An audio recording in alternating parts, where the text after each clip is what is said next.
Attention! This makes absolutely no sense. Ladies and gentlemen, this is Zander's Facts. Hello everybody, welcome into Zander's Facts. I am of course the aforementioned Zander, and no, this is not a new episode of the Zander's Facts podcast. It is a wonderful, glorious Zander's Facts flashback we are doing this week on Wednesday, November 8th, 2023, because y'all, it is election day, Tuesday, November 7th, the day I'm recording this flashback, so I kind of had to pay attention to what was going on. I'm going to talk about it more next week, but I'm going to do a little recap because I'm doing this late. It's like 11 o'clock Tuesday night, so we've got a lot of results in that I just want to touch base on for just a second before we get to this week's flashback, which is very long and exciting, y'all.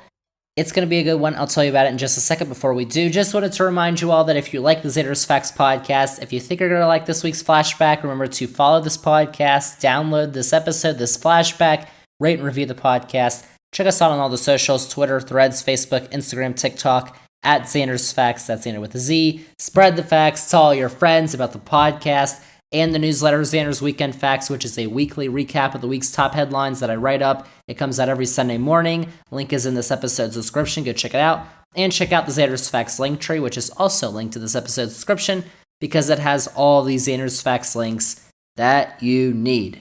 So, before we get to this week's flashback, it's a good one, y'all. We are going back episode 82, which, y'all, was an hour and 44 minutes long.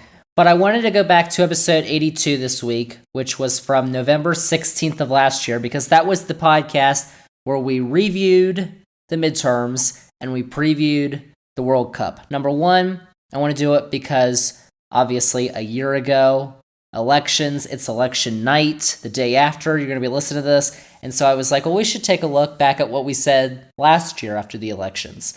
So I wanted to do that. And then number two, same podcast, last year in November was the World Cup. And so now it feels like, we have the Champions League and all that good stuff, but it feels like empty now.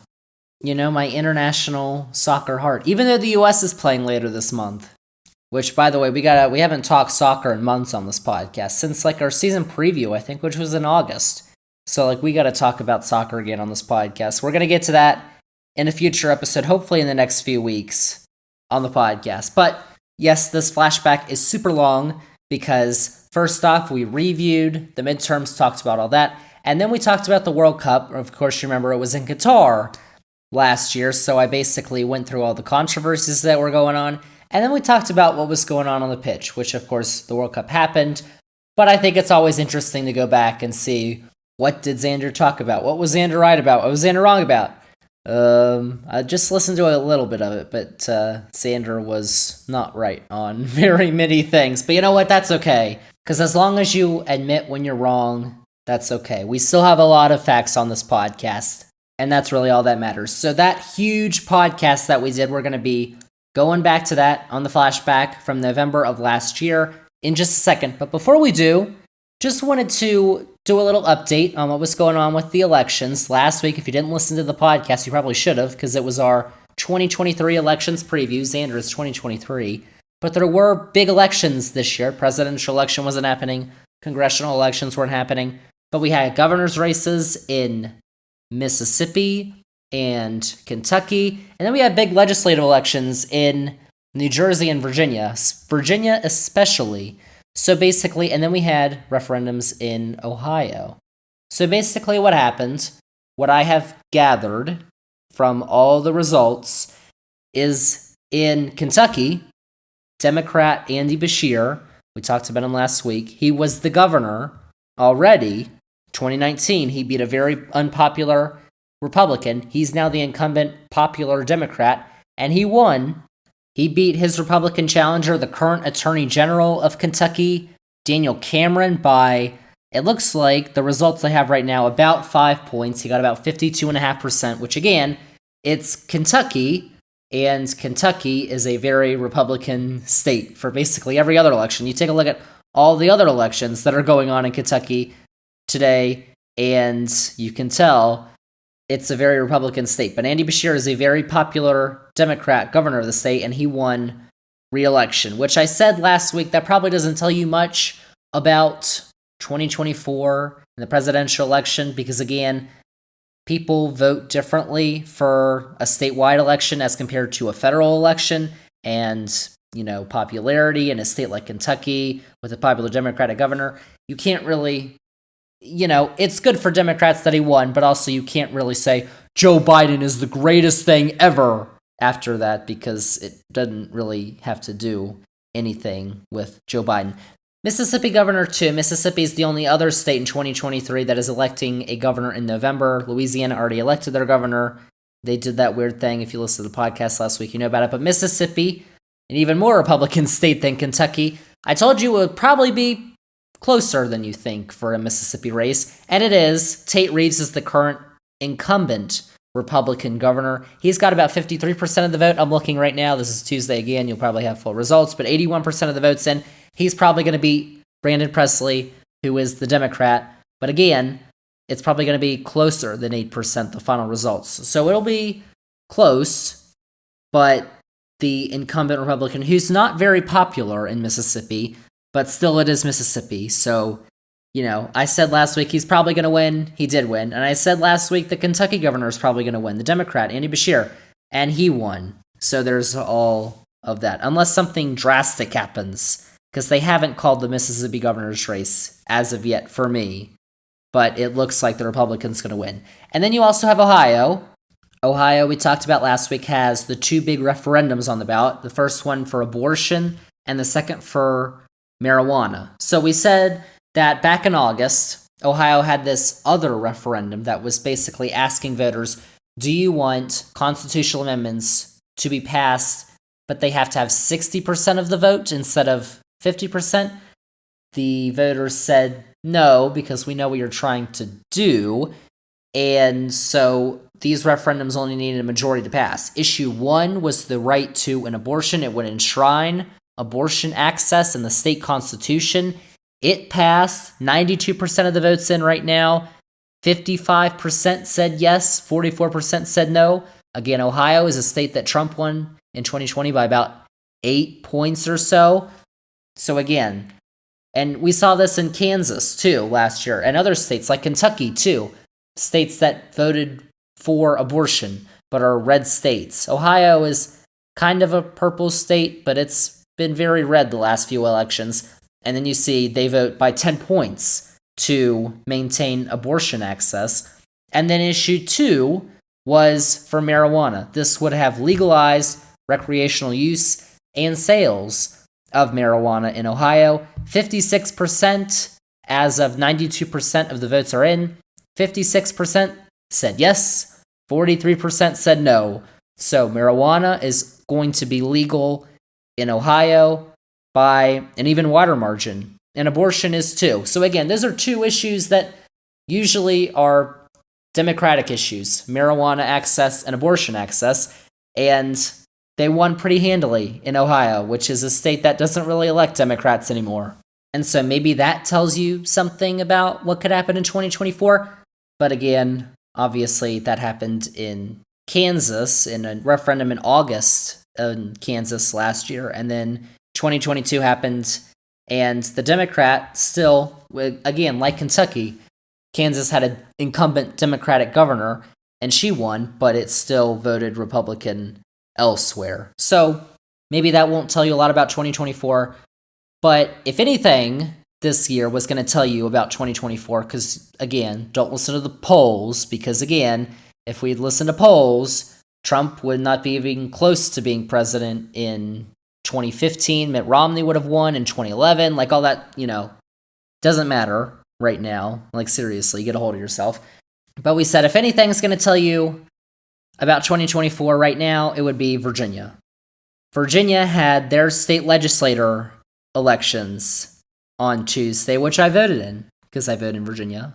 And so we talked about the governor is a Republican, Glenn Youngkin. We talked about, he wants a 15-week abortion ban. That's probably not true. He probably would sign any kind of ban.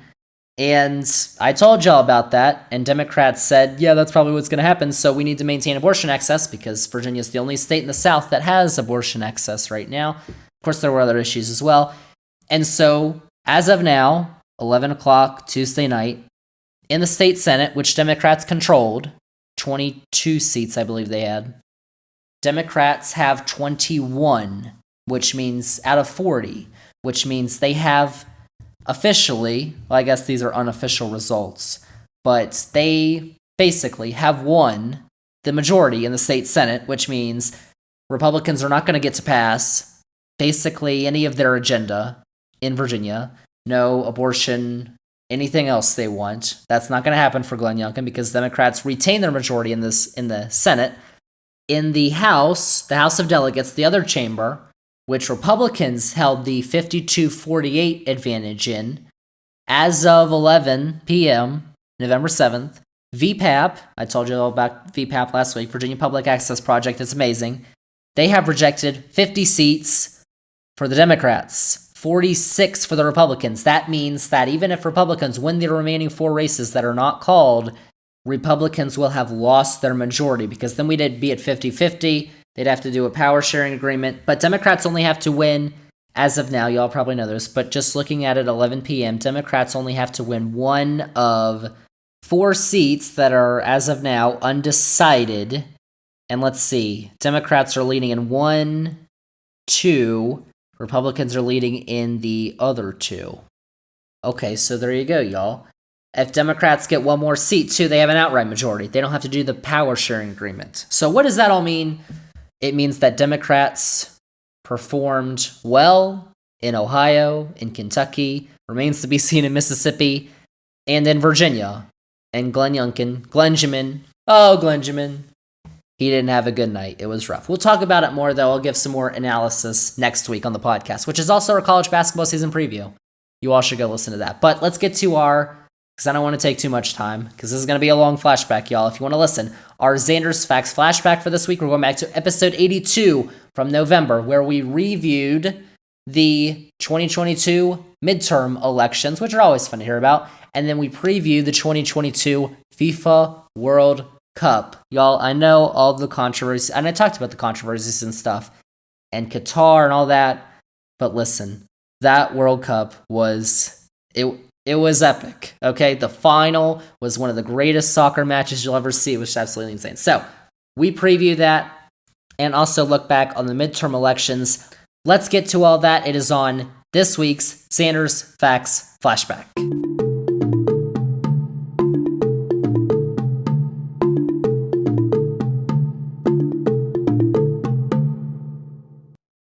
Zander's Facts.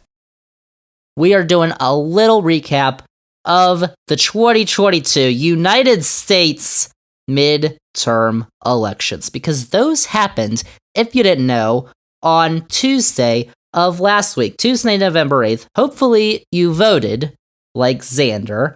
A lot of people did, apparently, just not as many people as people thought for the Republicans. The big red wave is what they were calling it. Didn't happen. And I'd said on my podcast 2 weeks ago, midterm preview, I said one of 2 things could happen. There could be a red wave, and that's kind of what the forecasters and the polls were predicting. And Republicans could take the House and the Senate, win a bunch of governorships, all that stuff, and which would be a normal result in a midterm election, is what we've seen in the past. Or the theory that was going around among Democrats, mainly on Twitter, I saw, that early voting was doing very well for the Democrats, and that the polling averages were being skewered by low-quality partisan polls from Republican-leaning groups was going to help out the Democrats. Well, it was probably a mixture of both, actually, because Democrats officially, as of Tuesday night, are going to keep the Senate. It's 50-49 right now. Remember, we talked about all those competitive races back 2 weeks ago, so here's just how a bunch of them went. For the Democrats, they picked up the one that they really wanted to in Pennsylvania. John Fetterman beat our guy, Mehmet Dr. Oz. Ha ha, loser. In Pennsylvania. That was the only flip so far. Democrats also won in New Hampshire. That one wasn't really close. And Arizona. Those were 2 that they desperately needed to win. And Nevada. They desperately needed to win in Nevada. And Catherine Cortez Masto, who was probably the most vulnerable Democrat in the Senate, actually won, which was surprising to some. And then for Republicans, they won the states they needed to: Wisconsin, Ohio, North Carolina, but they didn't flip a Nevada or Arizona or New Hampshire. They didn't hold on to Pennsylvania, which really would have helped. So there's one state left, and you can probably guess, you probably know, but it's Georgia. Georgia is because it is going to a runoff on December 6th because no candidate got above 50%. It's Raphael Warnock and Herschel Walker. They are going to a runoff, and this really, well, Senate control is not up for grabs. Democrats have already controlled the Senate. Even if Herschel Walker wins, it would still be 50-50.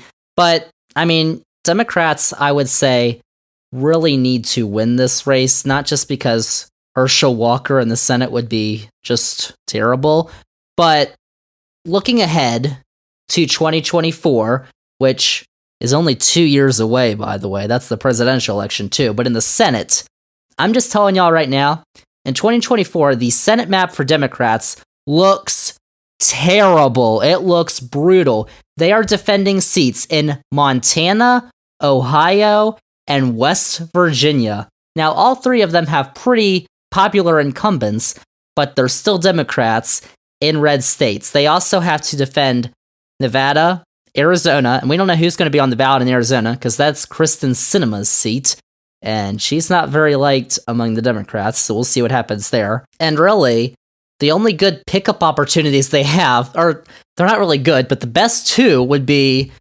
Texas and Florida. So, like, just right now, I'm just telling y'all that it's looking rough for the Democrats of the Senate in 2024. Now, all those incumbents could win. They could still win all those seats and get 51 if the incumbents do well in Montana, Ohio, and West Virginia. Joe Manchin won in West Virginia in 2018, so it's not out of the realm of possibility. I'm just telling y'all, looking at it right now, it looks a little rough. And also, we mentioned Florida. Let's talk about Florida. Because basically, the nationwide trend was more towards the Democrats on Twitter theory, that Democrats did well, except really in New York, where they lost a bunch of House seats, which might cost them the House. We'll talk about that in a minute, and Florida. In Florida, for the governor's race, we told you about old Ronald McDonald to Santa Claus. He was the incumbent running against Charlie Crist, who lost, by the way. It's the truth. 59.4% to 40%. Ron DeSantis won by 20 points in the state of Florida. Marco Rubio won by double digits over Val Demings in the Senate. That's a major shift to the right in Florida. Remember, 4 years ago, the governor's race between DeSantis and Andrew Gillum in Florida was super close. And apparently, you know, Donnie Boy, he went on his Truth Social and tweeted out that he sent FBI agents down there to help stop the counting of ballots so Ron DeSantis could win in 2018. I don't know if he committed to another crime or not, but talk about that later. Uh-oh. But the rest of the country, except for really New York, shifted to the left, but Florida went way to the right. And there's probably a lot of reasons for that. Ron DeSantis is actually popular governor in Florida, and Latinos in Florida, who are mainly Cuban Americans, people from Cuba, have been very susceptible to, oh my gosh, the Democrats are socialists, they're coming for everything you own. Which, of course, they don't like that because they lived under a Castro regime in Cuba, which was communist. But the Democrats really aren't, but they bought into it. And the state Democratic Party is basically terrible. They nominated Charlie Crist. Charlie Crist is not a good candidate for Florida. So, but even if they nominated someone else, DeSantis probably still would have won. So basically, what that sets up is 2024 Republican primary, because Tuesday night, I'm recording this, I do not know.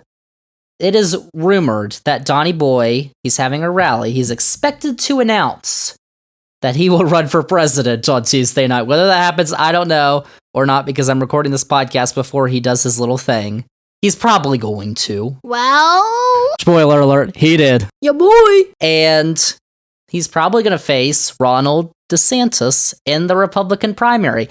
Now, there's a lot of Republicans on things like the Fox News who don't really like Trump anymore because all of his candidates really lost in the swing states.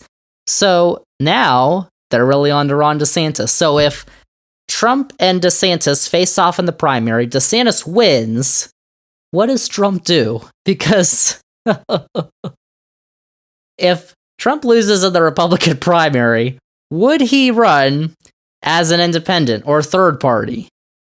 If that happens, that would be the absolute worst case scenario for Republicans. The Democrats could nominate a rock and it would get like 30 states because then you split the Republican vote. There's a lot of Republicans who still love their Donny Boy, but there's also a lot of them who want to move on to someone else who is also crazy, but just doesn't show it off in the way Donny Boy does. So that'll be something interesting to watch in the next 2 years. We'll see what happens with that. Also, with a bunch of the governor's races, take a look at them right now. Democrats won Pennsylvania, Michigan, Wisconsin. Wisconsin was pretty close. Tony Evers was the incumbent. He won 51.2% to 47.8%. So that's about 3 points. In Michigan, I told you Gretchen Whitmer was doing really well in the polls. She won by 10 points. And in Pennsylvania, Josh Shapiro won by about 14 points over the loony boy, Doug Mastriano, who was a Trump-backed, one of the worst candidates Pennsylvania's probably ever seen. And he lost big. And then Arizona, a race which was called Monday Night, which was pretty close. Katie Hobbs beat the Secretary of State, Katie Hobbs, beat Carrie Lake, who's calling fraud, of course. She's a little loony herself. Oof. So that's Arizona. I mean, what was it? 4 years ago, Arizona had Republican governor, was voting for Republican presidents, had 2 Republican senators. 4 years later, it's voting for Democratic presidents. It is got a blue governor, and now it's got 2 Democratic senators. Like, what did they do? Also, Carrie Lake basically trashed John McCain. You can't trash John McCain in Arizona. So that happened. And then finally, the House of Representatives, where Republicans are expected to get the majority. Right now, they don't have it Tuesday night. They might by the time you're listening to this podcast, but right now, the New York Times has 217 races called for the Republicans, 207 for the Democrats. You need 218. So one more call for the Republicans gets them the majority. Now, let me tell you, all the forecasts, polls, predictions, all that stuff, the forecast 538, The Economist, the stuff we were talking about 2 weeks ago, had Republicans with a big edge. It was like 83% by 538 Republicans were going to win the House. That would usually mean they'd get a pretty sizable majority, but they are not right now. Democrats have 207 at the moment, and there are, as of Tuesday night, 12 races which have not been called, including, by the way, Colorado's 3rd district, which is Lauren Bobart's district. She's only up by just over 1,000 votes. That is super close. And they redistricted that last year to make it more Republican. I mean, she a loony, and that's what Colorado thinks. But Democrats are going to pick up a couple of those seats. Republicans are probably going to pick up a couple of those seats. Right now, the NBC News projection is that Republicans would get 220 seats, Democrats would get 215. That is incredibly close. That's a 3-seat swing. We're talking about Republicans need to flip 5 seats to win control. Democrats had a bigger majority than that. And Democrats are really usually united in the House. Who knows what's going to happen with the Republicans? Are they going to vote for Kevin McCarthy for Speaker? Are all of them? Because the way it works in the House is you have to go on the floor and get a majority of the entire House of Representatives to get Speaker. Kevin McCarthy could only lose 2 Republicans if they get 220. If they get less, that's even worse for them. Could something very strange happen there? could the MAGAs, Marjorie, Lauren's probably going to get reelected. Could the people like that, could they not vote for Kevin McCarthy? Now, what I would guess is that he probably is going to end up being speaker, and he's probably going to have the worst job ever because Republicans want to do anything. They can't lose really any seats. It's going to be really tough. And by the way, if you read Zander's weekend facts, on Sunday, I alluded to the fact that this may be the best case scenario for the Democrats. And here's why, or this is exactly what they could have been hoping for. Maybe the best case scenario is they actually win the House. But with a super small majority like this, for Republicans, for Kevin McCarthy, there is a big divide. You talk about the Democrats, they're not really divided. There's the progressives, there's the moderates, but they're not really divided on what they're going to support and vote for and all that stuff. With the Republicans, they kind of are, because you kind of have the, I guess, sane is what you could call them, and then the people who voted after the insurrection to overturn the results of the election, which were not all of the Republicans. So you really have a big divide among the Republicans, and there's some of them, right now they're just yelling at each other because they're upset that the red wave didn't come, and they all know that, and now they're angry at one another. All the Senate Republicans are angry at Mitch McConnell. All the House Republicans, why did this happen? It's your fault. No, it's your fault. No, it's your fault. So they're all yelling at each other, so they have no clue what's going to go on, so we'll see. But it looks like the majority in the House, for Republicans, it looks like they're going to win. They need one more seat called, is going to be very small. And the American people are going to see they don't care really about anything. They're just going to investigate Hunter Biden. They're not going to do anything for inflation or gas prices or whatever. That was all just talk. They're not going to do anything about that. They're just going to investigate Hunter Biden. They're going to impeach Joe Biden for any reason they can come up with. He was sleeping too long, maybe. I don't know. But, are they even going to have the votes? That would be an epic fail if they tried to do that and then they didn't have the votes. So, basically what we're going to get is 2 years of the Republicans just blowing themselves up in the House, and it's going to be hilarious. Probably not good for the country, but the people of America are going to see that and be like, what is wrong with these people? And then 2024 happens. So, would it be best case scenario for the Democrats? Maybe not, but they're going to be like, look at what the Republicans are doing. They're not doing anything productive. So, and then they'll have that to run on for 2 years. So there's all that. So that's basically what happened in the midterm elections last week, where the polls forecast right in Florida. Actually, in states like North Carolina, Ohio, they kind of were. But those are states that really didn't have that influx of Republican-leaning, low-quality polls. In the states that you saw a lot of those, Arizona, Georgia, Pennsylvania, Michigan, there were some. Wisconsin won the Senate race, the Republicans did. So maybe not really Wisconsin, but those states that I mentioned, there were, and a lot of the polls in the forecast are wrong. By the way, Real Clear Politics, remember I mentioned them? I was very unsure. They projected that Republicans were going to win 54 Senate seats, and the max they can get is 50. And by the way, I do not think that Herschel Walker is going to win in a runoff. No, nothing else is going to be on the ballot. He had Brian Kemp helping him. Brian Kemp won the governor's race in Georgia over Stacey Abrams, and he did a lot better than Herschel Walker did. He had Kemp really helping him.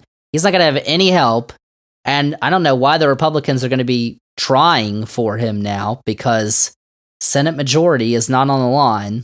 So Raphael Warnock's probably going to win. So they're probably going to end up with 49. Real Clear Politics had them winning 54 seats. Man, give me a break. Real Clear Politics is Real Clear BS. Let me just tell you now. Sick burn. Now, 538, The Economist, they had it was like 55% or so Republicans were going to win the Senate. So when you have that, it was pretty close. So that was kind of, they were off. Like they said, Kari Lake had a 70% chance to win the Arizona governor's race. They leaned more towards the Republicans, but they weren't that bad. the Cook Political Report does their rankings, and they had like 40 toss-ups, so they could say, oh, well, we were very close. We had, all these seats going to them and all these seats going to them. You had 40 toss-ups. Like, you did okay, but why'd you have so many toss-ups? Like, just put them in a category. So, the last few cycles, the polls had underestimated Republicans. This time, it was Democrats. At least the averages. There were a couple really good polls, like the New York Times Siena College poll that we mentioned a lot 2 weeks ago did really well. Marist College had a poll that came out before the election that did really well. So you had these mainstream big polling companies who have really good ratings that did really well, and then you had the polling averages that were influxed by the low quality Republican polls. So that's basically how the midterms turned out. We've got another race in December, which if you're in Georgia, follow it because you're going to have to vote in it. Hopefully you vote. Let's do it. And then we won't have any more elections probably until 2023.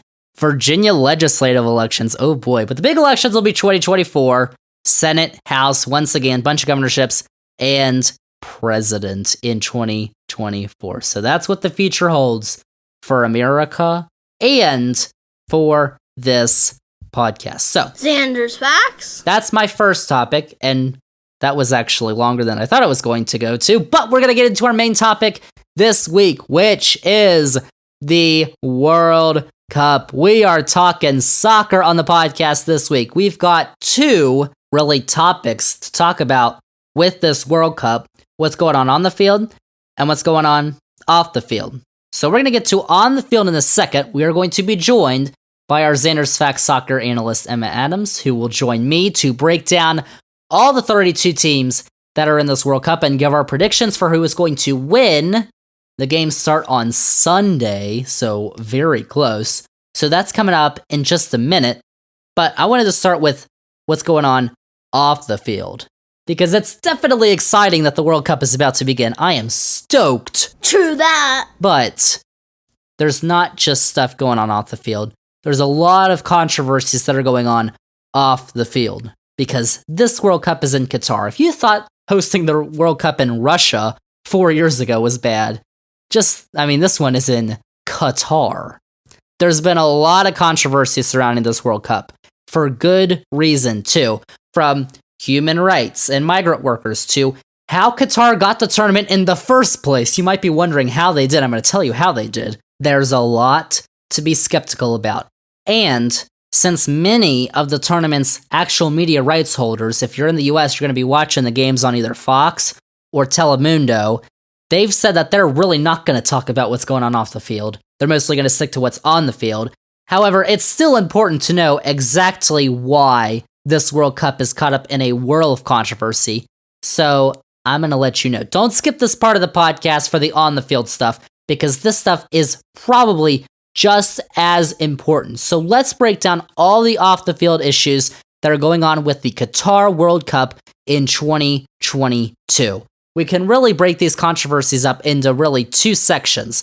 And I'm going to start with the first section, which is corruption behind Qatar and FIFA. FIFA, if you didn't know, is the organization that organizes the World Cup and is soccer's governing body. It's headquartered in Switzerland, and it stands for Fédération Internationale de Football Association, even though it should be FISA, FISA, or FISA.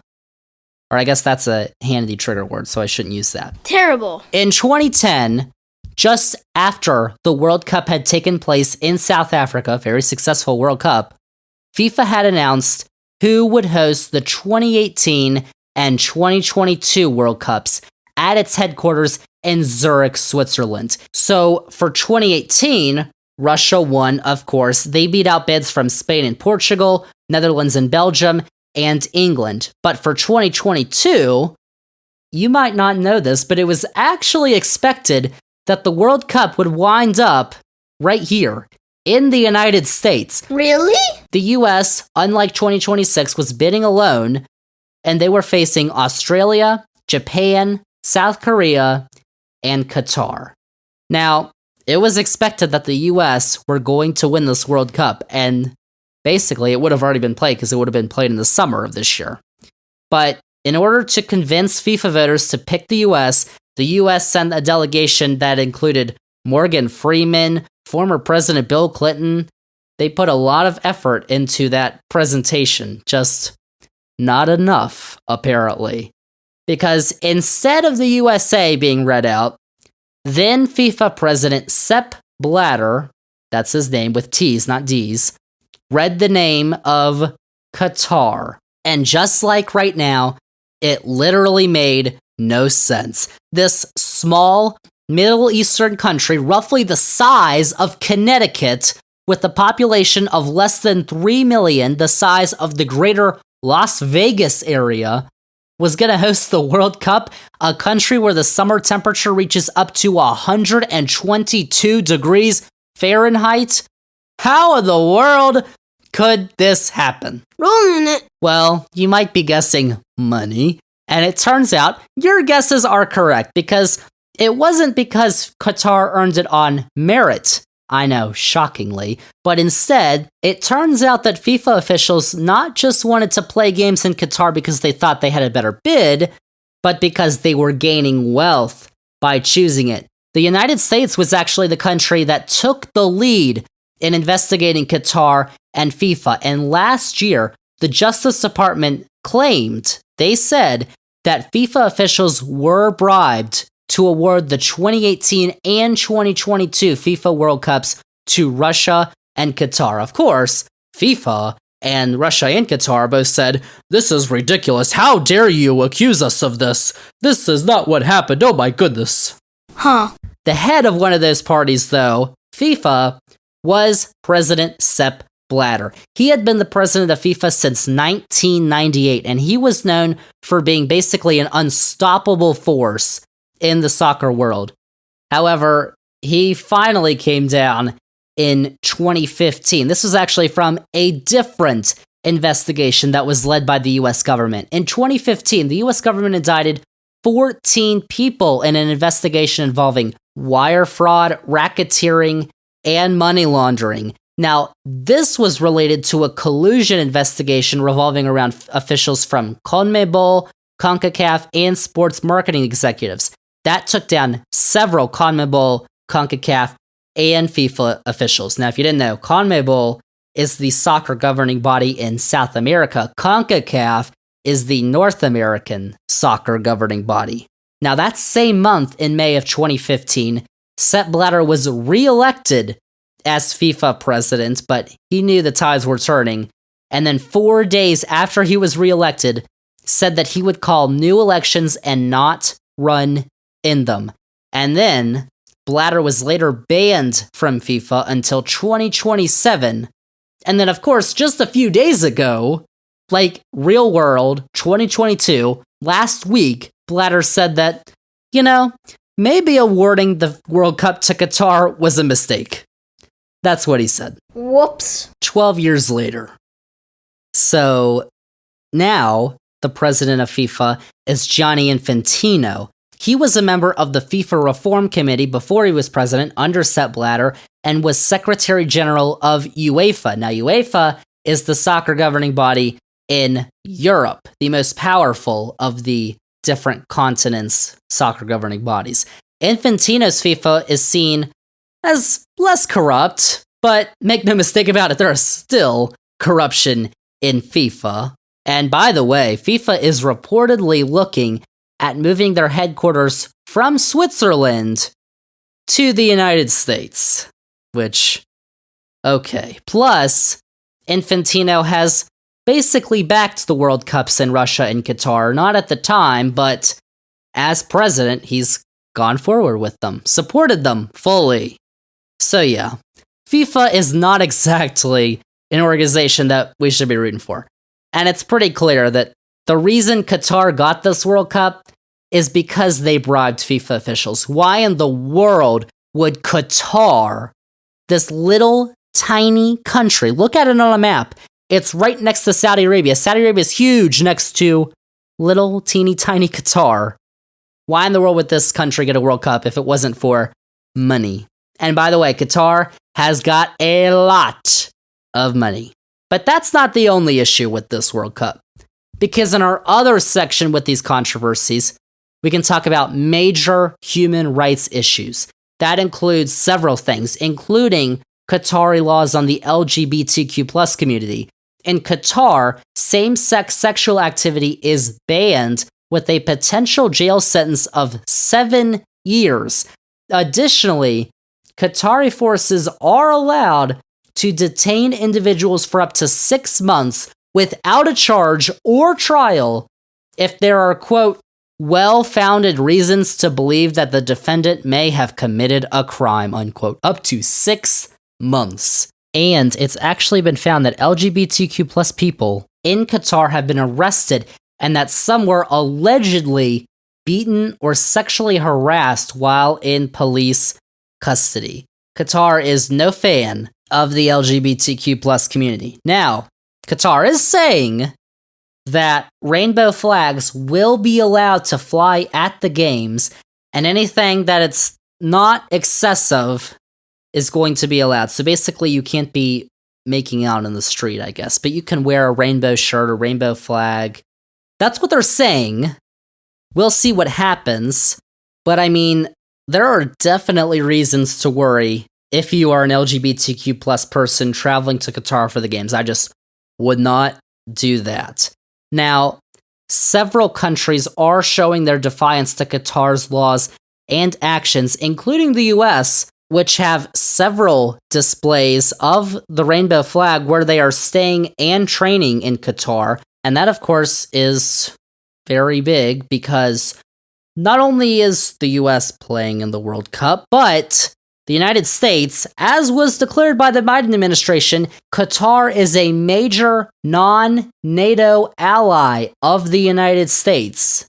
So that's very interesting. Actually, the US has about 10,000 or so troops that are stationed in Qatar. They have a massive base that is actually in Qatar. So they've been allies for a while, but obviously this stuff is no bueno.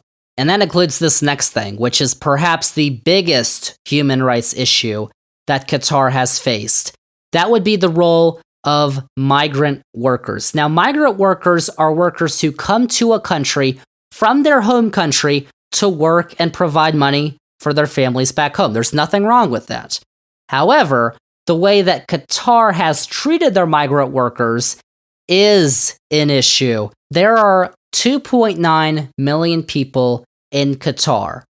Out of those 2.9 million, 2.1 million are migrant workers. That makes up 95% of the workforce in the country and 73% of the total population. Whoa. But these migrant workers have lived in horrific conditions. They've worked, some of them nearly 7 days a week, and they have been literally trapped in the country. Now, Qatar obviously has had to build a lot of stuff over the past 12 years to get ready for this World Cup, including stadiums and literal cities that they have had to build in the last 12 years. In order to build all this new infrastructure and quickly, they needed migrant workers from African and South Asian countries, a lot of them from countries like Nepal, India, and Bangladesh. So they have all these workers, but they're not treating them well. Last year, The Guardian estimated that more than 6,500 migrant workers have died in Qatar since 2010. Amnesty International estimates that over 15,000 non-Qataris have died in Qatar in that time frame. And they estimate that Qatar has failed to properly investigate almost 70% of these deaths, when in most industrialized Western nations, that number is typically around 1%. Now, the laws in Qatar are the things that haven't been kind to these migrant workers as well. Up until 2019, Qatar operated under a kafala system, which required migrants to have sponsors who controlled their exit visas, basically preventing them from leaving the country. Now, a law was passed in 2019 that banned the kafala system. Also in 2019, laws were passed that banned previous practices of employers keeping their workers' passports, so they didn't have their passports, they couldn't go anywhere, employers preventing workers from changing jobs in Qatar, and workers paying a recruitment fee to agents in their home country or in Qatar in order to find a job in Qatar. So they were going to Qatar to get money and bring it back to their family, but they'd also have to pay off this recruitment fee. But despite those practices now being outlawed, there have been several reporters who have gone to Qatar and found that there are still some migrant workers who are reporting that these practices are still being used. Also, Qatar has a new minimum wage law, which was implemented recently, of 1,000 Qatari riyals per month. That's about $275 per month.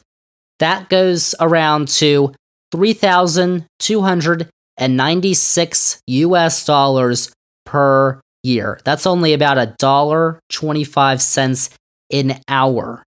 That's the minimum wage in Qatar for these migrant workers. Qatar, if you didn't know, by the way, has the highest GDP per capita in the world. It's $128,647. It's a fact. As of 2017. So, yeah, they've got the money to pay these people. And Amnesty International and several other human rights organizations have called on FIFA and Qatar to create a fund for migrant workers and their families of $440 million, which is the equivalent of World Cup prize money. Several national teams have also signed on to this demand, including the US, but of course, Qatar has rejected those demands, calling them a publicity stunt, and FIFA is basically asking all the countries, all the players, to stick to sports in the World Cup. And a lot of those countries are basically saying, no, FIFA, we're playing in your tournament, but F you. There are many countries who are standing up and speaking out. And no, there aren't any countries who are boycotting the games, but several countries have spoken out against Qatar's human rights issues, of course, including the US and Denmark, who unveiled protest kits that criticize Qatar's human rights record. So they basically dim down all the lettering and the logo and stuff on their jersey, their kit, so you really can't see it. So the treatment of migrant workers has been a serious issue for a while. We've been focusing on this for 12 years, really, in Qatar, and there's been a lot of excellent reporting on this stuff, including ESPN has an E60 documentary that came out a few weeks ago on it. Check that out. I know Netflix has a documentary about this whole thing with FIFA. You should also go check that out because there's a lot of stuff, and it's not a lot of it good for FIFA and Qatar. It's no. So make no mistake about it.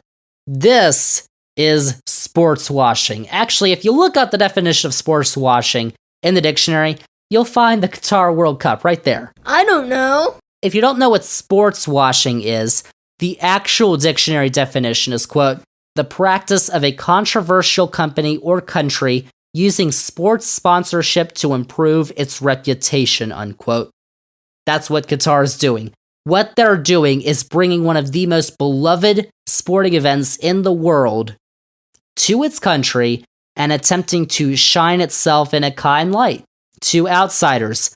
Qatar wants you to overlook all the issues the country has and solely focus on the games and to think of Qatar kindly. They want you to think of Qatar in a favorable light. In my opinion, though, I would say that you can absolutely watch and cheer for the World Cup in your country, because that's what I'm going to do starting on Sunday. But it would be silly not to remember all the terrible things that Qatar and FIFA have done and are doing. So watching the World Cup is definitely going to be fun and exciting, and we're about to talk about all the teams and all that's going to go on the field in just a second. But it's important to remember what's going on off the pitch as well, because these are very serious issues with FIFA and Qatar, and we should definitely not forget them, even when the whole circus leaves Qatar next month. So, now, there's your controversies, there's the off-the-field issues that are going on in Qatar. Now on to the soccer. Let's go on the field for our second half of our Ultimate World Cup 2022 preview. We are going on the field to tell you how all of the 32 teams are going to look, what's going to happen, our predictions for this World Cup. That is coming up with our Zander's Facts soccer analyst, Emma Adams. We had a little talk about the World Cup. We chatted for a bit. It was very informal, but you will learn all the facts you need to know about the World Cup. So let's get to it. We are talking World Cup with our Zander's Facts soccer analyst, Emma Adams, as the Zander's Facts podcast continues.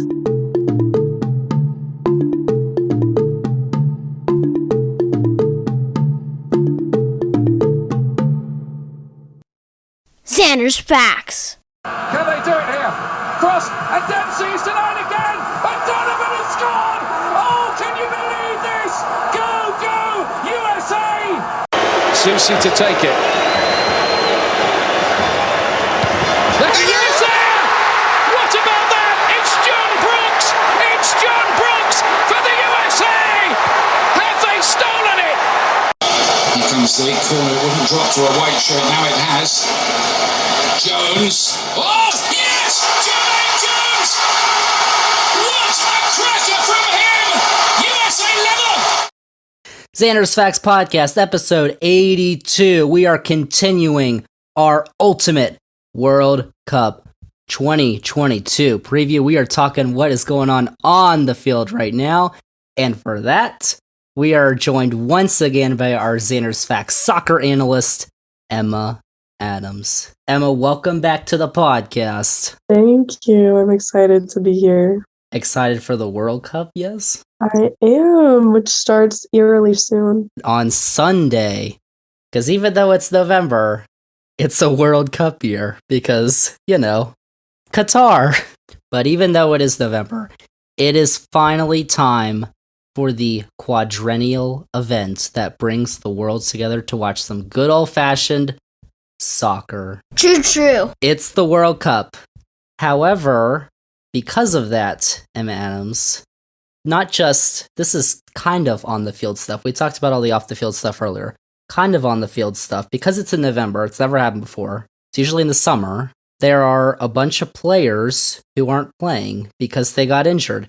One of whom you know pretty well, who plays for Portugal and Liverpool. Yeah, Diego Jota. But there's a ton of other ones too, like for France, we have Kimpembe, Paul Pogba, Conte. Germany, Timo Werner, Marco Reus. For England, your team, Reece James, Ben Chilwell. And Mexico, Jesus Corona. Not affiliated to the coronavirus. Are you sure? But there's a ton of names who are out of this World Cup because they are injured. And it also leaves a lot of risk of injury in the World Cup that they're not going to be fit for playing in the Premier League after, and they're going to be tired, so.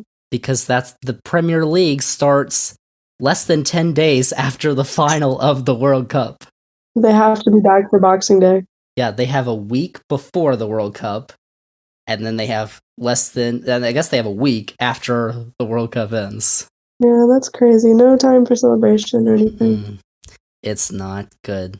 But with all that out of the way, let's talk about who is actually going to the World Cup. If you don't know how it works, there are 8 groups, 32 teams, for the final time actually, because next time it's going to be 48. So there are 4 teams in each group. The top 2 teams advance to the knockout round. So all 4 teams in each group will play each other in 3 games. The top 2 teams in points. 3 points is from a win. You get 1 point from a draw and 0 points from a loss. So the top 2 teams from each group go to the knockouts. They go to the round of 16, then the quarterfinals, the semifinals, and then the final. Good to know. So let's start in the first group. In Group A, we've got Qatar, who are the hosts of the World Cup, who qualify for the first time because they are hosts. They're actually the first ever nation that qualifies for its first World Cup by being the host, except for the first ever World Cup. Fact. There's Ecuador, Senegal, and Netherlands. And Emma Adams, this group has the worst combined the worst average FIFA ranking at 30. That is 8 out of the 8 for Group A. I would like to believe Netherlands is not that bad. No, they're 8th. So we have two sort of ranking systems. There's the FIFA ranking, which are kind of crappy. And then there's the ELO rankings, which are usually seen as better. So I've got both. Netherlands are 8 in FIFA. They're 4 in ELO. And they have their manager, Louis van Gaal, LVG, who has only been manager since last year, but he's been manager twice before, at the turn of the century in 2000, and then from 2012 to 2014. This is their 10th World Cup. They did not qualify in 2018, so their last was in 2014, when they were actually third place. They won the third place game. But they're undefeated since Louis van Gaal took over in August of 2021. 5 wins, 2 draws. Netherlands has Ginny Wijnaldum and Virgil van Dijk. Now, they do have a good defense. Virgil van Dijk, Nathan Ake. Oh, he's so good. And then Memphis Depay and Frenkie de Jong up top. So I think let's look at the other teams, though, in this group. Senegal's 18 in the FIFA rankings, I believe. They're 43 in the ELO. Wow. So, yeah, they did not make it out of the group stage last time. Ecuador is 44 in the FIFA ranking, but they're 18 in the ELO. So that's flip-flop. Okay. What is Qatar? Qatar is 50 in the FIFA ranking, 48 in the ELO. That's actually much better from where they were 2010, I guess, when they won the World Cup. They were 113th in the world. So they've gotten a lot better. And I've actually watched Qatar play. They won the Asian Cup in 2019. They played in the CONCACAF Gold Cup because money. Yep. But they played really well. They only lost to the US 1-0 in the semifinals, and that was the B team for the US. So don't count the hosts out, actually. But Ecuador has not made it since 2014. They have not gotten out of the group stage except for once in their 3 tournaments. That was in 2006. And Senegal, the Lions of Terranega, did not get out of the group stage in 2018, and their only previous World Cup was in 2002. They actually made the quarterfinals. You know someone from Senegal really well. Sadio Mane, who's not on Liverpool anymore, though. No, sadly. But they also have Koulibaly and Mendy. Yeah, but the thing is, I don't know if you've watched Chelsea recently. I have. It's been rough, and it's been a little rough for Mendy. He's not been in the best form, so I don't know about... You never know. Maybe he'll have his bounce-back era here. Actually, so they beat Egypt in penalties to qualify. Would you have rather had Egypt in the World Cup because they have your boy Mohamed Salah? Selfishly, no. Because you don't want to risk injuries. And then Ecuador, Latri, not Eltri like Mexico, they are Latri. They have Michael Estrada, who I know from DC United. Not really anyone else. Moises Caicedo from Brighton. Okay. But yeah. All right, so that's Group A. So my prediction, we'll get to yours in a second, M. Adams, but we got to predict our teams because we got to get the top 2 for who's going to come out of the group to go to the knockouts. So 1, I've got Netherlands. It's probably going to be pretty easy for the Netherlands. Senegal, I've got 2. Mane. 3, Ecuador, and 4, Qatar. Unfortunately, those were my rankings. But well, if I want to spice things up, I'm going to go with Qatar in 3 and Ecuador last. Yeah, it doesn't make a difference though. So just because home advantage, maybe they'll win something. Debatable. Now let's go to the group I think we're going to talk about the most. Okay. Group B. Group B, of course, the most important group with the best team in the world. I am not talking about England or Iran or Wales. We are talking about the Stars and Stripes, the United States of America. America! This group has the best average FIFA ranking of 15. That is the best out of the 8 groups. So basically, England, Iran, the US and Wales are all in the top 20 of the FIFA rankings.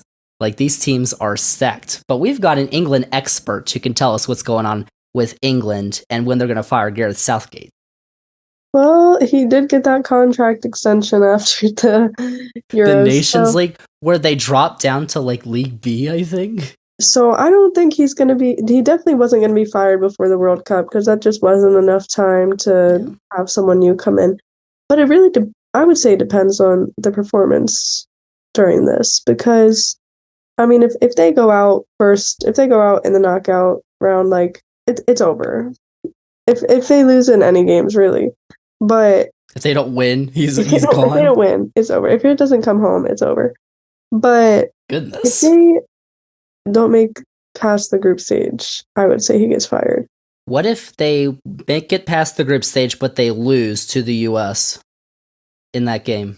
Yeah, they'd probably also be fired. So if he finishes second in the group, loses to the US, but still advances, if he makes the semifinals, you say he's fired if that happens? No. Okay. Well, you just said if he loses any game. Well, that wasn't saying if he makes the semifinals. I'm saying the US is such a statement loss that we're expected to win that if we lose, then there's going to be a lot of hate. So England has 14 previous World Cups. This is their 7th straight. They're 5th in the FIFA rankings, but they are 14th in the ELO. The more accurate ELO, by the way. So I'm just saying. But I'd like to clown England, but they did not lose a single qualifying match. That was, of course, before the Nations League, where they have struggled mightily. They did not win any of their 6 games in the Nations League. Didn't try is the excuse. Okay.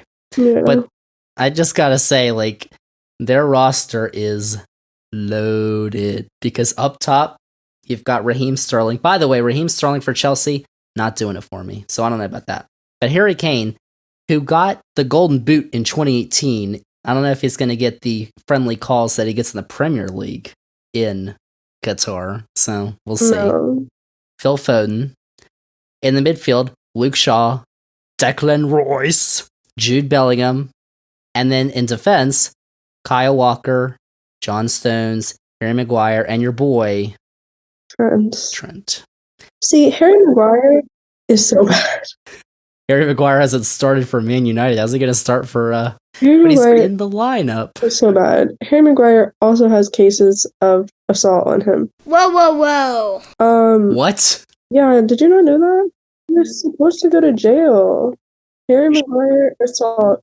Man United captain Harry Maguire guilty of assault, resisting arrest, and repeated attempts of bribery. When was this? He received a suspended sentence of 21 months and 10 days. When was this? This was in 2020. Morning. So the question is Trent actually going to defend? Because he hasn't done well for Liverpool, and Liverpool have not done very well. If he defended, they might have beaten Leeds. We did just win our last game going into the break. And they lost to Leeds United States. And then we also beat Manchester City. So if they lose to Leeds United States, how are they going to beat the actual United States? Like, come on. Because England is not Liverpool. I see. Those are just the players that are probably going to start. Of course, Jordan Pickford is keeper. Jordan Pickford, who decides to only have good games against Chelsea and for England. Yeah. Every time else, he's kind of blue for Everton.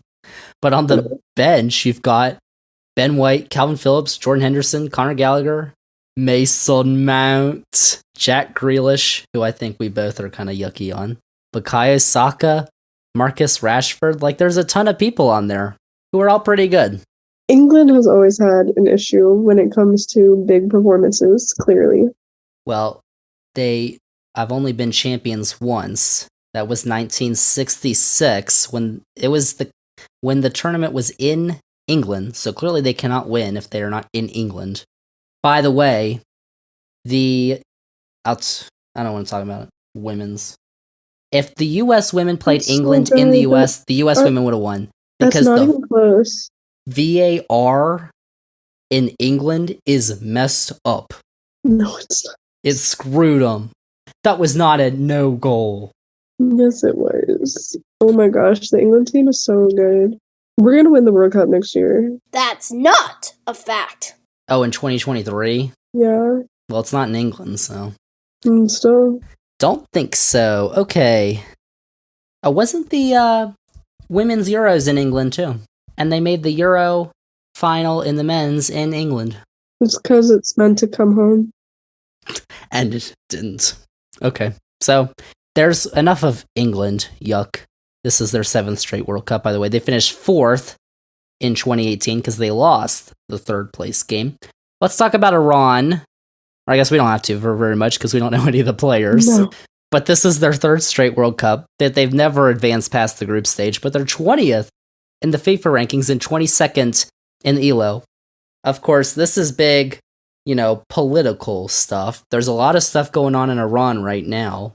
Iran is just across the Gulf from Qatar, so they basically have home field advantage. So then there's Wales, who are 19th in the FIFA rankings, but 26th in the ELO. Wales have only been to one past World Cup. It was 1958, and they beat Ukraine to qualify, which is kind of sad. But the man to watch is Gareth Bale. It's his one and only World Cup. The only reason he went to LAFC in MLS was to tune up for the World Cup. Even though he didn't play much, he played a lot of golf. He didn't play a lot of soccer. But then he saved the club, and they won MLS Cup because of his header in like the 128th minute. If you missed that game, Adams, that was probably the best soccer game of the year. MLS Cup final. You missed it. Okay, it was terrible. I never think Wales are that bad. Like, I expect them to be a qualifying team. I don't know why. I don't know. The other guys they've got, Dan James from Fulham right now. Aaron Ramsey. Kiefer Moore. Nico Williams. The big thing, I think, for Wales, the schedule, they have the U.S. first. And I totally predict that Gareth Bale's going to score against the U.S. If they can get at least a point, they may get 3. But if they can get at least a point from the U.S., they definitely have a chance in the group. Yeah, I agree. And they play England last. Oh, big stuff. That could be a big game. But let's go to the best team in Group B. The Stars and Stripes. USA. They are 16th in the FIFA rankings, but 24th in the corrupt ELO ranking. They did not make the 2018 World Cup. Because first off, if they had even made... The others? What do you mean? They haven't made many others as well. 10. This is their 11th World Cup. Thank you very much. Mm-hmm. That's just however many behind England. 4. Gash facts.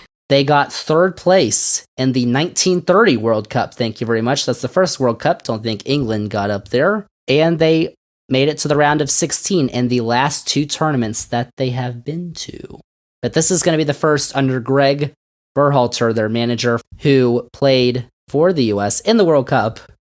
Basically the only person with World Cup experience in the squad. Oof. But they're super young. They have the youngest World Cup squad. 24 and a half years is their average age. Because this is a whole new generation, Adams. You know the boys because you've been watching them. Christian Pulisic, who hasn't played much because he's... Do you think he'll transfer? No, because I think that... what's his name? Graham Potter likes him. He should go to Leeds. Nice! That would be incredible. Could you imagine? First off, they'd score for Leeds have struggled because their defense has been rubbish. They need a left back now, and they need a striker. Rodrigo has not been getting it done. He's not bad. Yeah, he was good against Tottenham, but they lost 4-3 to Tottenham because their defense was just terrible. Speaking of Leeds, United States, yes indeed. Do you know, Adams, who has the most tackles in the Premier League this season? Anthony Robinson. Jedi Robinson. No, it's that same team though. Palhinha for Fulham with 65. But second is Tyler Adams with 52. He's a workhorse. And alongside him is Brendan Aronson with Leeds. And of course, coached by our great man, Jesse Marsch, who people wanted to get rid of. And then he beat Liverpool. But did you know that Brendan Aronson against Liverpool ran 13.2 kilometers, which is 8.2 miles, in 90 minutes in a single game? God, that's actually crazy. It's the most in the Premier League this season. Fact nugget. So you keep doubting all these Americans, but they just keep better than the English, I see. Well, no. No. Like you said, Anthony Robinson has Fulham's defense. I don't know if you watched, if you've seen the games recently against Man United, Man City, but Anthony Robinson and Tim Ream, the captain Tim Ream is good for Fulham, they've done really well. And by the way, Tim Ream has not played for the US in over a year. Greg Berhalter's kept him out for whatever reason, but he's finally back. Hopefully he replaces Aaron Long on defense, because let me just tell you, if they play Wales and Aaron Long is starting in defense, Gareth Bale is going to say, oh, I know Aaron Long from MLS, and he's going to go right by him, right into the goal. It's, yeah. And then in the midfield, you've got Weston McKennie, who's been injured for Juventus, but he is back. And then, of course, up top, Pulisic, Aronson. You've got Pulisic, Aronson, Reina, Tim Way, Yunus Musa. We don't know who the striker's going to be. It could be Jesus Ferreira, Josh Sargent, who plays for Norwich, or Haji Wright. Probably not going to be Haji Wright. We don't know who it's going to be. So out of all those players, Gio Reyna, I don't know if you saw what he did against Mexico back, I think it was last year. Oof. He just needs to stay healthy, because he's only 19, but he is really good. You've got a ton of players up top who you could play and still be good for the US. The issue is the defense. But Tim Ream, hopefully, stays healthy. And then you had the thing at keeper, because for keeper, Zach Steffen, who was the backup to Ederson at Man City, was usually starter, but he moved to Middlesbrough. He hasn't played well in the championship, and so he is not even in the lineup. Matt Turner, who moved to Arsenal, is going to probably start. So there's that whole thing. But Matt Turner's done pretty well. So there you go. USA. Oh my gosh. Does England have any good chance? Because I don't think they do. Yeah, I think so. They don't have one that goes like, I believe that. I believe that we will win. I believe that we will win. I believe that we will win.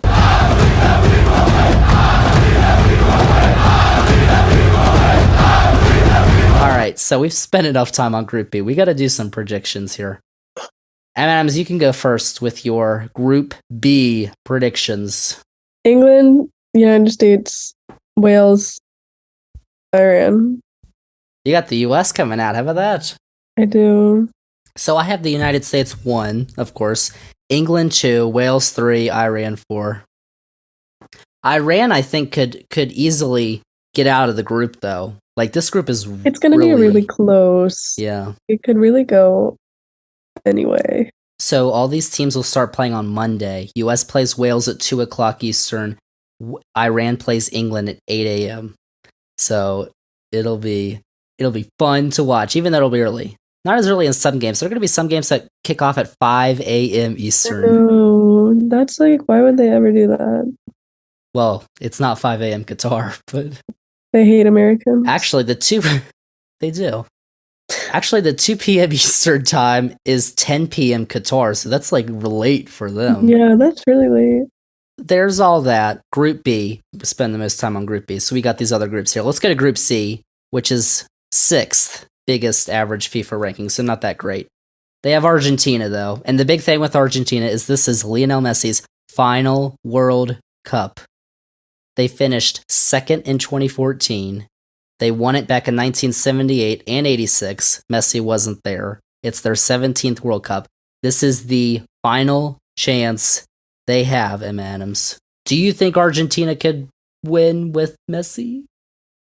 Messi. They're a really strong team. They always have been. So, yes, there's always a chance. Do I think they are going to win? History tends to repeat itself. They have a 35-match unbeaten streak. They have not lost in 35 games, which is 2 games shy of the all-time men's record. So to do that, they'll have to win their first 2 games against the other three teams in the group, Saudi Arabia, Mexico, and Poland. Saudi Arabia, the Green Falcons, who have been to 2 straight World Cups. They haven't gotten out of the group, though, since 1994. They are just one of 2 nations, though, that are fielding a squad that plays entirely in their home country. The other is Qatar. It's true. So, yeah, the Green Falcons. 51 in the FIFA rankings. Mexico is 13th. Let me just spout off about Mexico here. They have not beat the US since 2019 in a friendly. That's one of the biggest rivalries, US-Mexico, and Mexico has done terribly against the US recently. They have not done very well. They want Tata Martino fired. He's been there since 2019. Hasn't happened yet. They keep getting older. Raul Jimenez, Corona, I said, is out. Hector Herrera went to Houston Dynamo. He's old. Irving Lozano, Chucky, and of course Ochoa in defense, who I cannot stand because in goal.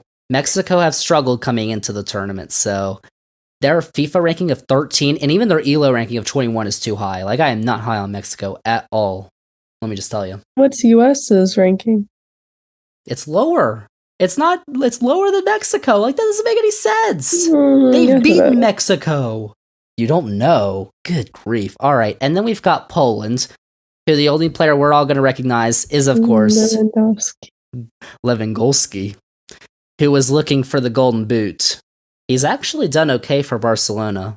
He'll probably have some fun with Mexico, though, but he has 35 goal contributions in the last 3 qualifying cycles, which is tied for most in Europe.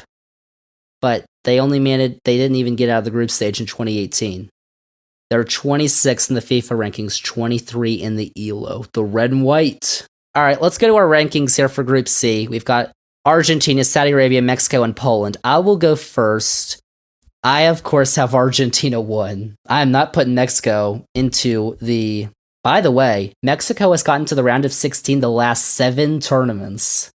Not this time. Mexico 3rd, Poland 2, and Saudi Arabia 4. I'm gonna go Argentina, Mexico, Poland, Saudi Arabia. They're gonna fire Martino, Tata, when it's over. They're not gonna get past, they're struggling. Alright, so let's go to Group D, headlined by the defending champions of the World Cup. The big question is, though, there has not been a defending champion that has gotten out of the group since 2002. Wow. The dreaded champions curse. So the big question is, Adams, can France get out of the group with Australia, Denmark, and Tunisia? I think easily, yes. Yeah. Like, I look at it and I'm like, they're probably going to get 9 points in this group. But Yeah, that's what I'm thinking too. The only team I see them possibly, no. not Denmark. No, No. I don't think so. Oh, in the Nations League, Denmark beat France 2-0. Apparently teams don't try in the Nations League. So Clearly not. I don't know. They won the 2021 Nations League, however. Didn't lose any games in qualifying. Of course, I think I picked them last year to win in the Euros. They did not. They lost in penalties to Switzerland. I was at an amusement park while that was happening, actually. It was terrible. I remember that. No one cares. But they've got basically everyone back from 2018. Hugo Lloris at goal, Koundé and Varane in the back, and then up front, you've got Benzema, who just won the Ballon d'Or, Dembele, Giroud, Griezmann, Mbappe. and of course, Mbappe. And of course, Konate. Okay, well, bigger than Mbappe. They have the hero at center back. Great job. I really just don't understand how they... Even finishing second, I think, would shock me for France. Yeah. Oh, 100%. 4th in the FIFA rankings, 6th in the ELO. So let's go to Australia. I love Australia. You know why? Because their nickname is the Socceroos. Oh. They love soccer. They've been to 5 straight World Cups. They had to win in an intercontinental playoff, though, against Peru on penalties to get to their 5th straight. But they have only gotten out of the group stage once in 2006. The thing is, in qualifying, they were the first squad ever with 11 straight wins in qualifying in Asia. This is their first time. This is their first time in Asia. They used to be in Oceania, and they just rolled through Oceania because there's no other team except for New Zealand. But this time they were in Asia, so it was a lot harder. But they came crashing down a little bit. But they still are in the World Cup. The Socceroos have made it. The Socceroos, they are dangerous on the counter, I have been told. Oh. And they have Ajan Krustik, who scored a penalty in Frankfurt's Europa League winner over Rangers to win the Europa League last year. Socceroos, 38th in the FIFA rankings, 39 in ELO. But how about the red and whites of Denmark, who I think might prove a bigger test for France, probably. Yeah. 10th in the FIFA rankings. This is only their second straight World Cup, though, but one of the big stories of the Euros was Christian Eriksen, his heart literally stopping on the field at the Euros, but he's been playing really well for Manchester United. Was he named in the squad? Mm-hmm. Okay, good. He's playing, and he's going to be one of their best players. The question, though, Kasper Schmeichel at keeper has not been playing well. I feel like Denmark is kind of fan favorites after everything that happened with Eriksen. Everyone wants the comeback story, so, best of luck to them, honestly. We'll see. 10th in the FIFA rings, 9th in ELO. And the last team is the Eagles of Carthage, Tunisia, who have been to 2 straight World Cups, 5 in total. They have not advanced past the group stage in any of them, though. But they are a team that is going to sit back and absorb pressure, which I really don't think is a good idea when you're playing France and Denmark, and even the Socceroos. Yeah. I don't know about Tunisia. All right, M. Adams, your predictions for Group D. France, Denmark, Australia, Tunisia. All right. I've got France, Australia. I know I love this. I love Christian Eriksen, but Socceroos really got to me. Yeah. And then Denmark and Tunisia. So yeah, we'll see. But France, come on. Like they're gonna break the curse. That's not even a question. So we're halfway done with the groups. Let's go to Group E, which has the second highest average FIFA ranking of 18.5. A lot of people saying it might be the group of death. Spain, who are ranked 7th in FIFA, 3 in ELO, La Roja, who have been to 12 straight World Cups, won it in 2010, but only got to the round of 16 last time. The only player left from that 2010 championship is Sergio Busquets. The only time the Spaniards have made it past the round of 16 since 2010. There's new blood, though. If you've been watching Barcelona, 18-year-old Javi, 19-year-old Pedri, they are rolling for Spain, who are a lot younger this year. And the Spaniards have not lost a game by multiple goals since 2016, when they lost to Italy. Nice fact. Now let's go to Costa Rica, Los Ticos, who are 31st in the FIFA, bringing up the rear of CONCACAF as the 4th CONCACAF team who qualified from an intercontinental playoff, basically because of their goalkeeper, 35-year-old Keylor Navas. Yeah. Basically the only name you need to know, because if he struggles, it's over. Yes. And he's 35 years old. I know. Yeah, he's the only name you probably know. He is. And I watched Costa Rica play the U.S. twice in qualifying, and I don't know the other players. No. So there's Costa Rica. Germany is the other big team in this group, though. 12th in the FIFA rankings, 10th in ELO. And they have the king, everyone. King Kai. King Kai Havertz, who has been in and out of the lineup for Chelsea this year. So I would say, they have Thomas Muller, they have Neuer, they have Sane. Neuer's 36 years old, though, at goal. Gundogan, Rudiger in defense. I miss Rudiger. They have a lot of good people. Germany got 9 wins in their 10 qualifying games. Of course, they have disappointed. 2014, they won the World Cup. Of course, the champions curse. 2018, they did not make it out of the group. But they've been to 19 tournaments, 19 World Cup tournaments. They have finished in the top 4 of 12 of those. Yeah, that's crazy. So impressive. They've always been a strong team.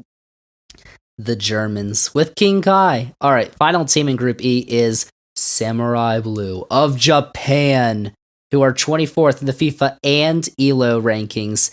This is their 7th straight World Cup. They made it to the round of 16, so they got out of the group last time.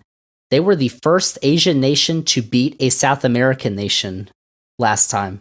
They beat Colombia 2-1 in the group stage. How about that? How about that fact? Zander's facts. Zander's facts. The two names you need to know are Arsenal's Tamayasu and Maya Yoshida. They're going to score, hopefully, for Japan. But we'll see. The 4 forwards on Japan's 26-man side, though, have just 10 international goals total. Wow. So that might be an issue. Yeah. But we'll see. Just a little bit against the other teams you're playing against. So. All right. So Group E, I think it's pretty clear. I said this is the group of death, but I think it's pretty clear who are the teams that are going to come out. My predictions, I've got Germany 1, Spain 2, Japan, and then Costa Rica. Yeah, Germany's going to win. Spain will get second. And then Japan, Costa Rica. How about that? Zander's facts. Group F is the 3rd toughest, according to the FIFA rankings. When you start with the 2nd place team in the FIFA rankings, Belgium, the Red Devils.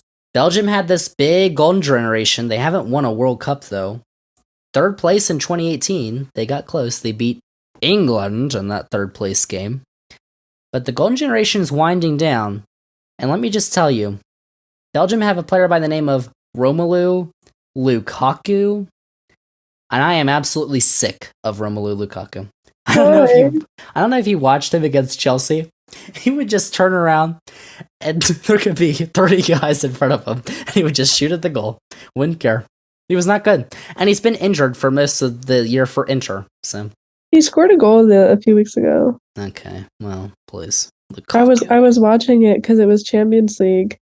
And I don't know what got into me, but he scored and I started crying.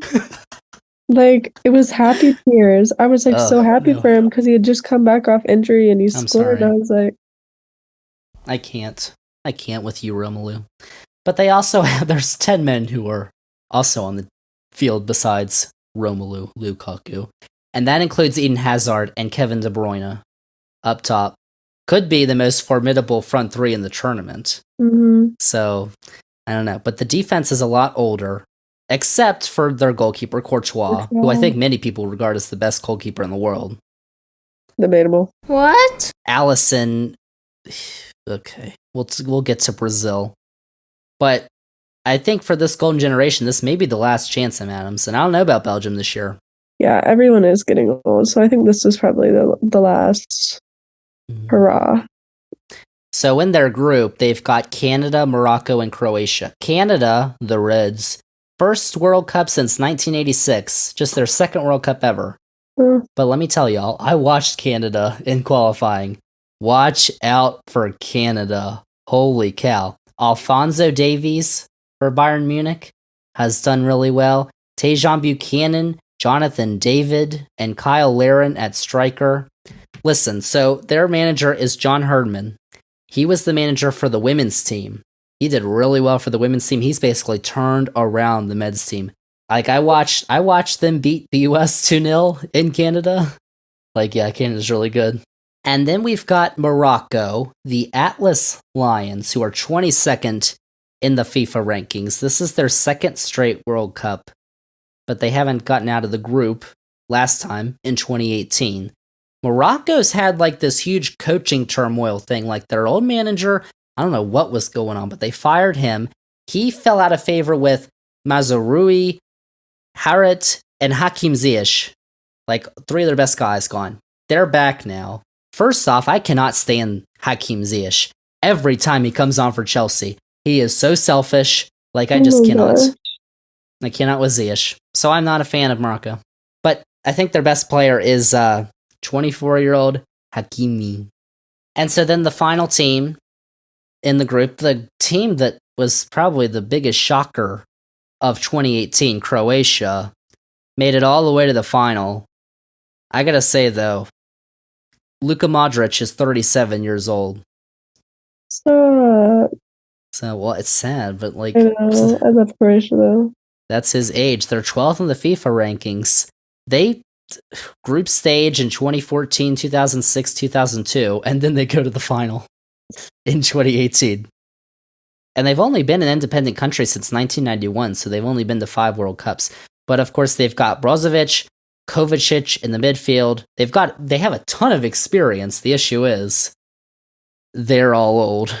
I still think they're a very good team. I could see them going through. The last runner-up to reach the next final was Brazil in 2002 when they won the final. All right, Sam Adams, your 4-4 Group F. This is the hard one because I could see Canada or Croatia taking the second slot, but I'm going to give it to Croatia, and I'm going to have Belgium winning the group, and then Canada third and Morocco last. Yeah. I picked Canada, so Belgium, Canada, Croatia, Morocco. You're going to watch Canada, you're going to be impressed. They're pretty good. Yeah, I don't doubt it. Xander warned you. So over to Group G. Group G with the favorites. First in FIFA, first in ELO. First in life. Brazil. And you look at Brazil, they're loaded. First off, they can choose basically, who are we going to start at goal? Allison or Ederson? Two of the arguably like the best goalkeepers. Yeah. Not just the Premier League, the world. They could just switch them out every game. If Allison gets injured, we'll just get Ederson. You wouldn't like that, though. No. No, not for Liverpool. I'm really excited to see which goalkeeper starts because it's going to be hard to pick. Yeah, that'll be interesting. Yeah. But that's not all they have. Neymar, of course. Neymar, by the way, a Bolsonaro fan. Is this his last World Cup? It's his last World Cup. He said he's only 31, I believe. But Pele also retired from Brazil at 31. He's a lot younger than people think. You know, because I always think. I thought he was older than people think. I don't know. I Really? keep thinking I think of him in his 20s. No, I see him as like Messi and Ronaldo's age, like late 30s, mid 30s. He's only 31. Then you got on defense Thiago Silva, who's 37 years old, but he's probably Chelsea's best defender, I think. So, yeah, I mean, he's still rolling. And Militao back there with Marquinhos. Richarlison and Rafinha are probably going to go with Neymar. But probably on the bench, you've got Gabriel Jesus, Vinicius, Rodrigo, Antony. With the form Jesus has been in, I would be surprised if he doesn't start. Well, he went from Man City to Arsenal this year, and he was rolling for Arsenal at the beginning. Yeah. I think he'll start. Probably, I don't know, probably the deepest team of the tournament. Yeah. Most likely. So they lost in the quarterfinals to Belgium 4 years ago. Serbia are 21st in the FIFA rankings. They've been to 2 straight World Cups, 11 total. Of course, that includes when they were Yugoslavia. But they are looking to get out of the group for the first time since 1998. And they will try to do that with Aleksandar Mitrovic, a man who does not take the Alexander name and tarnish it, unlike some other players. Oh. Serbia likes to score goals, though, if you didn't know. The Eagles. And then you've got Switzerland, whose nickname are literally Lenati, which translates to national team. So that's boring. They've been to 5 straight World Cups, round of 16 in the last 2, but they look really good right now. Their form might be doing really well with Granit Xhaka. He's so good in the midfield. And then Shaqiri at Chicago Fire, MLS product. That's right. I wouldn't say he's a product of MLS. He is a result. See, the product is where he was before he just ended up at MLS. Christian Pulisic, Brendan Aronson, Tyler Adams, Weston McKennie, all these American players, MLS products. Thank you very much. And then Cameroon, the Indomitable Lions. I like that nickname. Not as good as Socceroos, though. Not as good as the national team. The national team. That's so boring, Switzerland. And Cameroon have a new manager this year, Rigobert Song. They gave up 14 goals at AFCON last year, the African Cup of Nations. I doubt they played much in AFCON. I don't think they did well. And I don't think they're going to do very well in this group either. So. Well, they qualified. True. Egypt did not. So Group G, I'll do my predictions. Brazil obviously won. Brazil should get 9 points. Yeah. 2, I think I'll go with Serbia because national team is terrible name. Switzerland and then Cameroon. If Brazil doesn't get 9 points, it should be considered a failure. Oof, yeah. If you're looking at the team they have against the other teams, like you want to walk away with 9 points from this. So Brazil, Switzerland, because they have performed well in other World Cups and other competitions. So Switzerland, Serbia, Cameroon. All right, and now the final group is Group H, headlined by. We're gonna talk about this, Sam Adams. Portugal. So obviously, the big name for Portugal is Cristiano Ronaldo. Well, it's Ronaldo. There's been a lot to talk about with Ronaldo in the last few days. If you all don't know, and Adams has a bunch to say about this, but he's gone scorched earth on his club team, Manchester United. He said in an interview to Piers Morgan, by the way. You give an interview to Piers Morgan, like... Gonna get blasted, like... God. He said, quote, I don't have respect for Erik ten Hag, the manager of Manchester United, because he doesn't show respect for me, unquote. Quote, if you don't have respect for me, I'm not going to have respect for you, unquote. This probably comes from the fact that Ronaldo's done a lot of bench sitting this year for United. I would like to continue this. He talks about Wayne Rooney. He says, I don't know why he criticizes me so badly. Probably because he finished his career and I'm still playing at a high level. Hold on, how old is Wayne Rooney? What is wrong with him? Wayne Rooney's coached at like 3 clubs now? Yeah. They're the same age, though. Wayne Rooney, manager at DC United.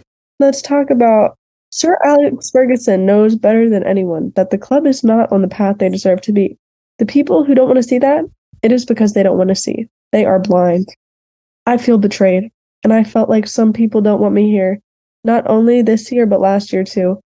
Honestly, no one wants you there because you are an attention-seeking, ball-hogging, self-centered, egotistic man. Need some ice for that sick burn. At the beginning of the season, Manchester United were doing terrible.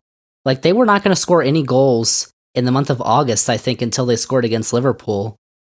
Because Ronaldo and Harry Maguire were playing, and when Erik ten Hag took both of those two off, they started winning games. He's not even like, he just is so, he just needs a reality check. He needs his ego back in check. But this is something that really, really shook me is that, so after reading all those quotes, I read another one, which is Cristiano Ronaldo from July 2009 saying, I owe Manchester United everything that I am today. Moral of the story is never go back to your old club. Don't have a homecoming. It will not turn out well. And if you're up, try just finish there. Finish while you're up. You don't need to keep trying. And all that plastic surgery's gone to his head.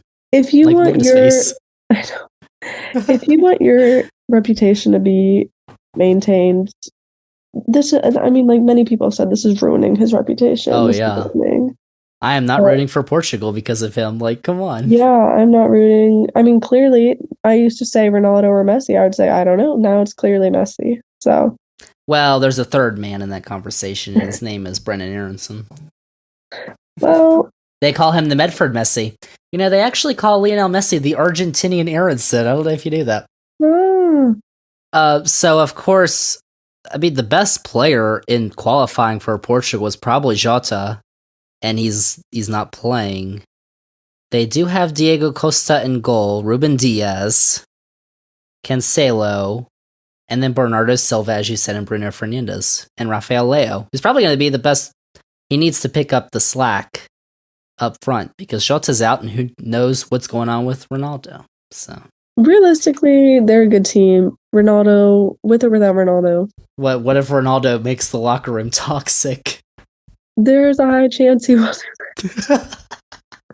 I actually would pay to be a final wall. Like, I wonder if he goes in there and he's like, guys, like, I need it. You need to pass the ball to me so I can like score and show everyone that I'm like good. Show everyone that I'm right. Manchester United's wrong. Let's go to Ghana, the 61st team in the FIFA rankings. That's the worst in this tournament. US knows a lot about Ghana in a World Cup. Not this year, though, because, no. And then Uruguay, the Sky Blue. You know a man from Uruguay quite well. Darwin Núñez. Yeah. How's he been doing this year? He is getting settled, I would say. He is starting to perform better. It's going to take time, though. I mean, he's not even used to speaking English, so there's obviously a barrier, so... So they're 14th in the FIFA rankings. They have a lot more players than Núñez, though, including Luis Suarez, who was playing in his final World Cup. Another big name who's playing in his final World Cup. I wonder if he'll bite someone again. Fight me. If he loses. If you want to talk about controversial players, that's one good name to talk about. He's old, though, so maybe he won't get to the player in time to bite him. His teeth aren't as sharp anymore. They've also got Cavani and Bentancur. I love hearing Peter Drury say those names. And then Valverde. But the Sky Blue, that's what they are. Les Celeste are definitely interesting. Because I think you could see them getting first in the group, or they could get knocked out of the group. So we'll see. Korea is the final team, the 32nd team we've got. Korea Republic, technically. But it's South Korea, North Korea in this thing. 28th of the FIFA rankings. This is their 10th straight World Cup. And the fate of this country will rest on one Son Heung-min. For Tottenham, who is recovering from facial surgery. What happened? I think he got poked in the eye or something. Yeah, I saw him wearing glasses. I was a little shook. So he has kind of been... I know he got taken out of the starting lineup for Tottenham. Tottenham has a massive front three, though. The massive names up there. But he shared the Golden Boot last season in the Premier League with Salah. So... He's really good. I've always respected him as a player, except for when he literally tried to break someone's leg. So... that might be an issue. Yeah. So, yeah. He's the key for Korea's hope. They're trying to get into the knockouts for the first time in 20 years. All right, final predictions for this group. Group H, M. Adams. Portugal. Ugh. Uruguay. Korea. Ghana. I've got Uruguay 1 because I can't stand Penaldo. Portugal 2, South Korea 3, and then Ghana 4. All right, those are the groups. Now we go to the knockout rounds, which start at the round of 16. It's designated the teams you play for based on how you finish in the group. So in the round of 16 teams, if you start at there's a bracket you can fill out actually, which I've done. So if you start at the top left of the bracket, it's A1, so the first team in Group A versus B2, the second place finisher in Group B. Alright, so in the round of 16, I've got starting top left of the bracket, going down, then going to the right. Netherlands and England, A1 v B2. I've got Netherlands beating England. Thank you very much. Netherlands will beat either team. She's crying as we speak. Netherlands won't beat you. Okay. C1, Argentina, D2. I put Australia, but Argentina's going to beat the Socceroos. I'm so sad about that. E1, Germany, F2, Canada. Canada's good, but not as good as King Kai in Germany. So I've got Germany advancing, and they will play Brazil, who I think will beat Portugal. Oh, Penaldo. Oh, no. And then, right side of the bracket, US and Senegal.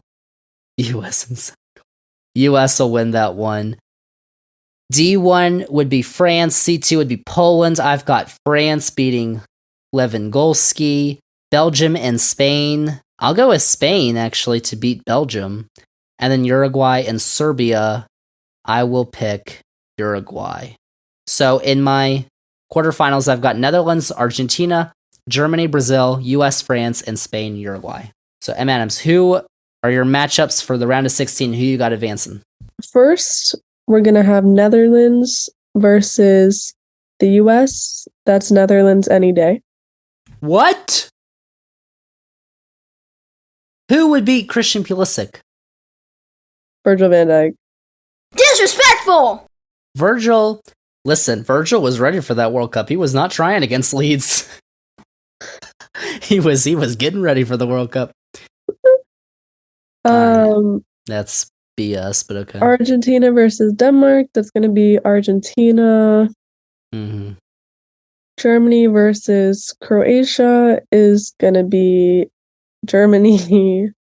King Kai. Brazil versus Uruguay is going to be a really good game, but it's going to be Brazil.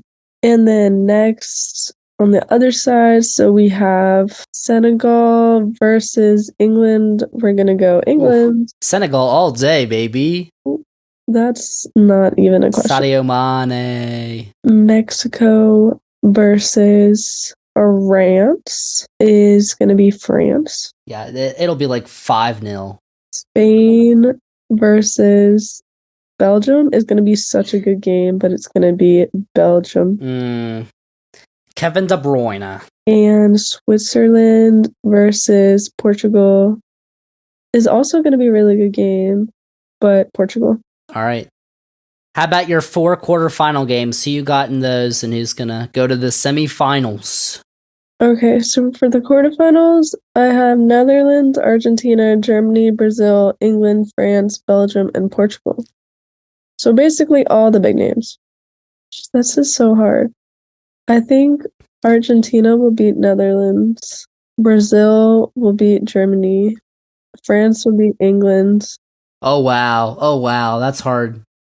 Hard. And Belgium will beat Portugal. Okay. So in my quarterfinals, I've got Netherlands, Argentina. I'll pick Argentina too. Germany, Brazil. I'll go with Germany. That'll be that game. Listen, make a prediction. If Germany plays Brazil, they will go to penalties. Yeah. And I think King Kai will save the day for Germany. Love King Kai. And then I've got the US playing France. I've got France winning. Ooh. It's really sad. Listen, I think that the US will score 4 goals, but France will score 5. And then Spain, Uruguay. I'll actually pick Uruguay to beat Spain. How about that? Okay. So I'll do my semifinals now. Semifinals, actually, if you lose in the semifinals, you play another game, because there's a 3rd place game. So I've got Argentina, Germany. And sorry for the Argentinian Aronson, also known as Lionel Messi. I got Germany. And then in my other one, France, Uruguay. France will lose to Uruguay. All right, how about your semifinals? The hot take. I have Argentina, Brazil. I'm going to send Brazil through. And I have France, Belgium. And I'm going to send France through. So, 3rd place game is Argentina versus Belgium for me, and Belgium. Okay. I've got Argentina, France, actually, and I picked Argentina. Interesting. Messi. He'll get something. Yeah. He'll get 3rd place. And then in the final, I've got Germany, Uruguay. 3-1. King Kai. Germany wins the World Cup. Wow. Didn't they win in 2014? Wow. They're just that good. King Kai. Germany. I have Brazil, France, and it would be fun if France won again, but I feel like Brazil will win. I don't know. France is really good. France. So there's only been 2 teams that have won twice in a row in the World Cup.